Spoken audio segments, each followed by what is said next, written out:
This International Women's Day, the great challenge is always, what are we trying to achieve? And for me, the word I associate with International Women's Day, of course, is empowerment.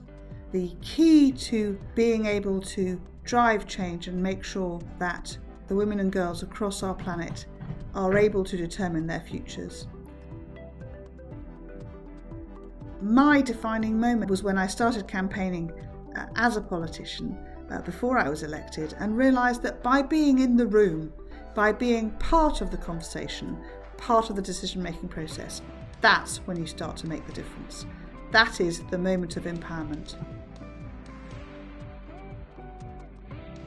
In my present role as the International Champion for Adaptation and Resilience for COP26, I'm acutely aware that climate change disproportionately impacts women and girls, and of course in particular those facing the intersecting vulnerabilities. 75% of people displaced by natural disasters are women and children, and they're up to 14 times more likely than men to die during climate-related disasters. Women constitute most of the world's poor and are often directly dependent on threatened natural resources as their primary source of food and income.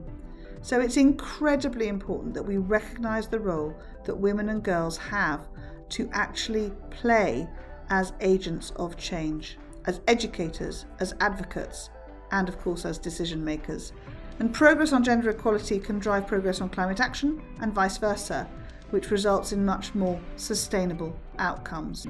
So for me, empowerment and ensuring that women and girls are in the room helping to change their futures is the great challenge that we have to achieve. And through the climate action that the UK presidency of COP26 is really championing this year, I hope that we can make real progress.